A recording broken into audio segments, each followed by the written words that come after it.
Hi, I'm Dylan Burns. I'm Hunter Meisner. My name is Jesse Poirier. I'm Jack Sweat.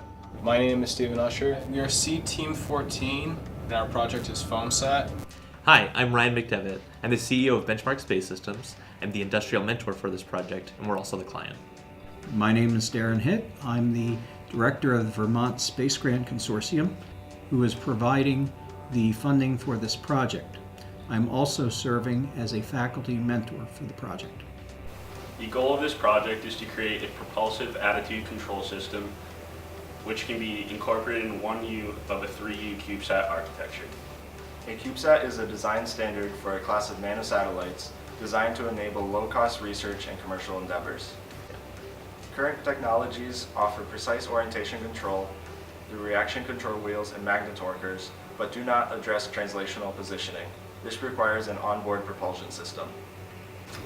In the past, propulsion systems have not been incorporated on CubeSat architectures due to technological hurdles and policy restrictions. In particular, chemical propulsion systems have not been incorporated on CubeSats due to the high risk they pose to their expensive primary payloads. Manual control is accomplished through a Bluetooth mobile app, and automatic control is done with feedback from sensors. The required precision of the design's rotational accuracy must be competitive to other existing solutions. The added ability to translate will enable this design to outperform other solutions. The system should be optimized for the allocated volume and ideally weigh less than 1.33 kilograms and at most under 1.5 kilograms. This project will be able to maneuver in 3 degrees of freedom, as well as provide documentation to support 6 degrees of freedom, automatic reorientation, and stabilization. In the future, our clients would like to establish a commercial solution that utilizes the decomposing gas to propel the CubeSat in all 6 degrees of freedom.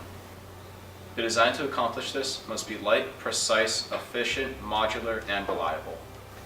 We used a variety of resources in our design. All of our solid modeling and finite element analyses were performed using SolidWorks. Our control system was designed using MATLAB Simulink, and our satellite itself is controlled by an Arduino Uno programmed in C. We used Autodesk Eagle for the electrical engineering design to make the printed circuit board.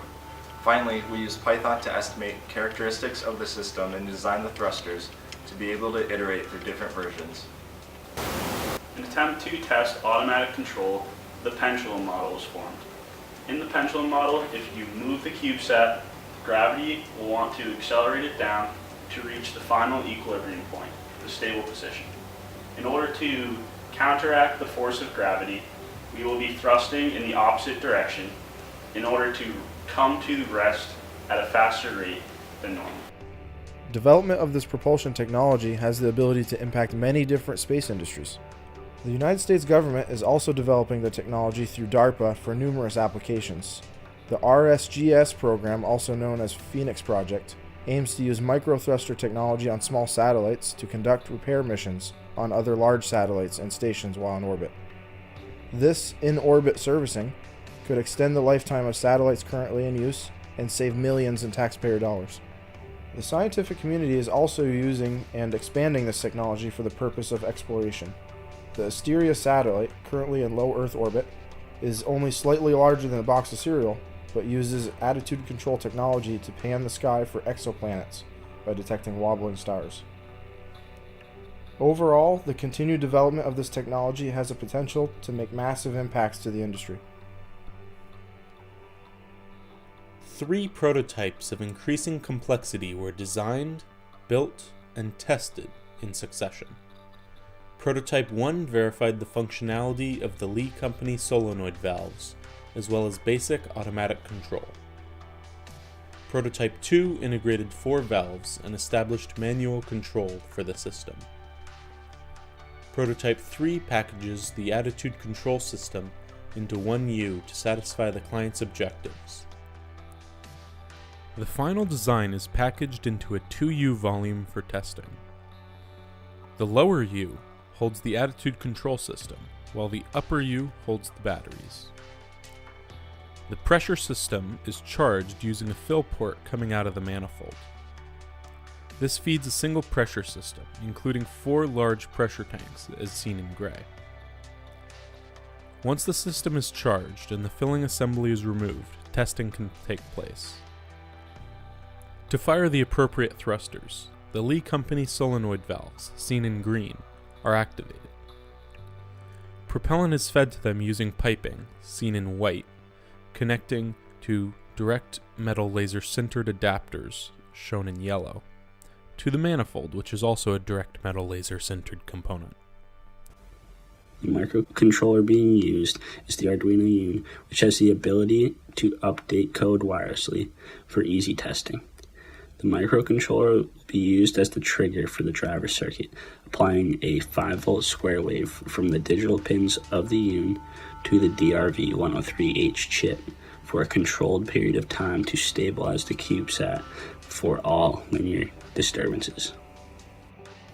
To simulate rotation, we used a thrust bearing, and with the proper thrusters, we were able to see enough rotational movement. We then turned to a final pendulum design for both rotation and linear motion. This setup worked great for rotation as it offered a relatively low friction environment. However, for linear translation, we had gravity working against us. We were able to confirm manual control as well as translation accuracy and rotational pointing accuracy. The final mass of the CubeSat is just over 900 grams, and the volume is contained to 1 U. We have demonstrated manual control using a Bluetooth connection, and progress has been made towards automatic control. The measured pointing accuracy of the system is less than 1 degree. With many technical challenges and other hurdles overcome, the next phase of the project will begin after our departure from UVM. The next step for the design concept will be to expand to 6 degrees of freedom. This would give the final design full control and maneuverability while in orbit. Challenges will need to be overcome, such as test fixture design and component packaging, but our team is proud to have taken part in this project with Benchmark Space Systems. This project was made possible by the Vermont Space Grant Consortium and by contributions from engineers like you. Thank you. We would like to thank Dr. Ryan McDevitt and his employees at Benchmark Space Systems, as well as Professor Darren Hitt and Ms. Deb Frazier from the Vermont Space Grant Consortium for their engineering and financial support.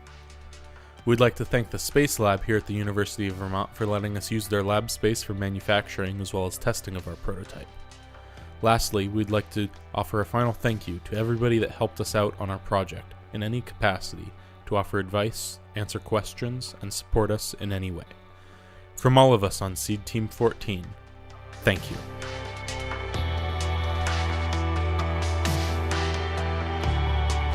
Yo! Parakeets are stupid. Hell yeah!